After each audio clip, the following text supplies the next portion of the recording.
My loves, today we are making bread pudding, but not just no ordinary bread pudding. This is an apple butterscotch caramel bread pudding. It's so good, guys, and I want to share this recipe with you, so stay tuned. So my loves, these are the lovely ingredients, okay? I have some, well, this is like a 2-day-old cinnamon swirl bread that I had baked.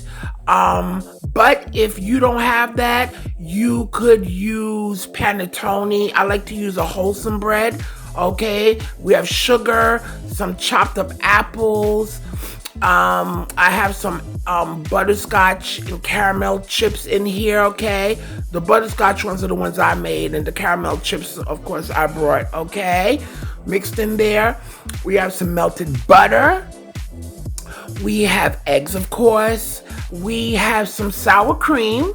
We have some vanilla. And I have some butterscotch oil. Okay. And we have some rum flavoring. Okay. So I do my stuff a little bit differently here. Okay.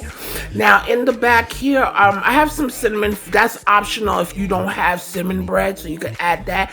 And now I'm using almond milk. The reason why I'm using this almond milk is because it's banana flavored. If you could find milks that are flavored, you have the ones that are chocolate or banana, use those. And we have some creamer because I want to make it a little bit richer, okay, with the creamer. If not, you could use carnation milk. All right, my love, so I am pouring my almond banana milk in here, okay? Again, you could use regular milk for this, okay? You can. Now, what I'm going to do, I'm going to take a little bit of that and I'm going to add my creamer to this. And the reason why I add the creamer because it gives it a nice, rich, creamy taste, okay? That I want with the almond milk. Now, if you have creamer, if you want to add a little heavy cream in here, fine. Go ahead. So we popped that in the microwave because I wanted to warm that up so it could dilute better. So now I'm taking, this is of course, my milk that's been warming. I'm just stirring in the creamer so it could dilute good in here. Okay. Now we're cutting up our cinnamon swirl bread. Okay. This is bread I had made. It's 2 days old. Okay. And I'm cutting it up. Now, I like to use wholesome breads. I like to use breads that are high in fat, breads that have a lot of richness. You could use any bread you want. I'm cutting these into an inch cube. You could use any bread you want. I don't really like bread pudding. I'm not like a big fan of it like that.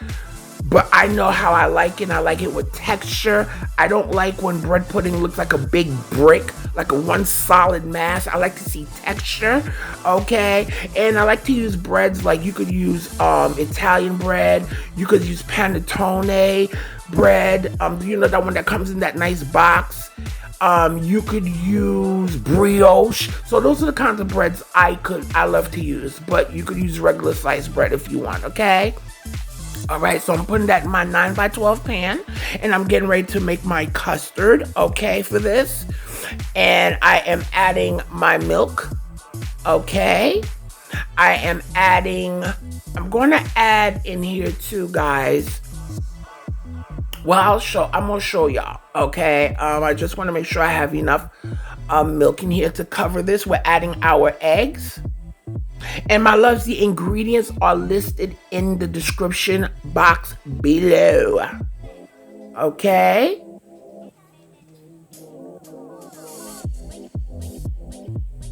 All right. And now I'm adding some sour cream. You're like, huh? Yes, girl. Me, I do things differently. I like to add the sour cream because it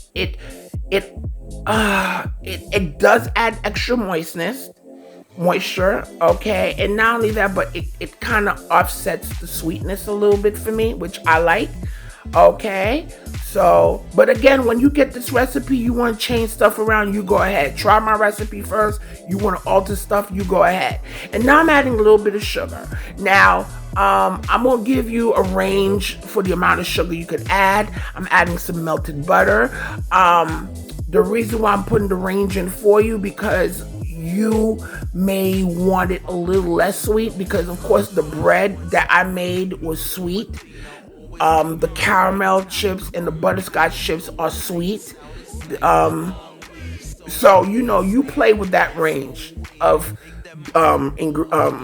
measurements I give you for the sugar. Okay, now I'm just mixing this as we go. Okay, and now this cinnamon, if you don't have any cinnamon bread, swirl bread, add cinnamon. Okay, now I'm adding this butterscotch oil flavoring by Loran's. All you need is a little bit because that goes a long way. Very concentrated. We're adding in some vanilla.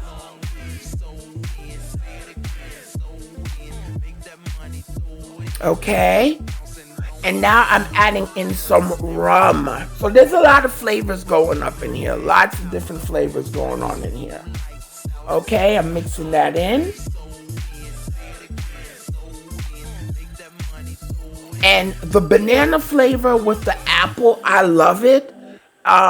You're not fully gonna taste the banana. You're gonna sense it there, but when it's mixed with the caramel and all that other stuff, it's really, really good. I'm adding more sugar.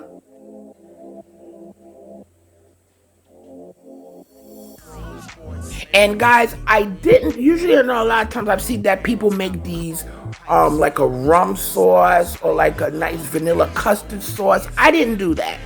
And I'm sorry I didn't do that for y'all. I just did not feel like doing all that because I felt the the bread pudding was already rich enough. Okay, so I didn't do all that. So now I'm cutting in some apples, guys. And guys, I'm using a Macintosh apple. Okay, but you know what, too, guys? Next time with this, because everything's already sweet, the apple wasn't heavily sweet, but you could use like a Granny Smith for a nice tart apple and chop in here. Now I'm adding my butterscotch and my caramel chips in here.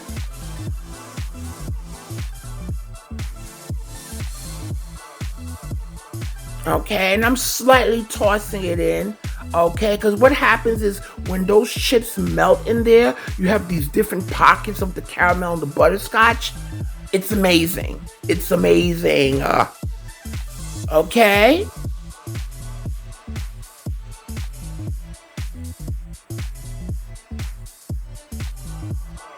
Okay, and those were candies I had made. The butterscotch ones were the ones I had made. I made of no, actually, I'm lying to you.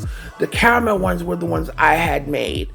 Okay, now I am pouring my custard over our bread pudding. Okay, and I cut them into 1-inch cubes because I love texture in my bread pudding. Again, I don't like it to look. I hate bread pudding that looks like one solid mass. I don't know. I can't get with that, So I'm pouring this in over my bread. Okay, and I'm gonna press that bread in there with the spoon, okay? And I'm gonna let this sit on my counter for at least 15. I think it was like about 15, 20 minutes because I wanted it to soak, okay? Some people go up to a half an hour. Some people go up to an hour of letting it the bread soak. Okay, but I only did for about 15, 20, about 20 minutes. Okay? And I'm just pouring. I just want to make sure everything is well covered and absorbing that beautiful custard mixture.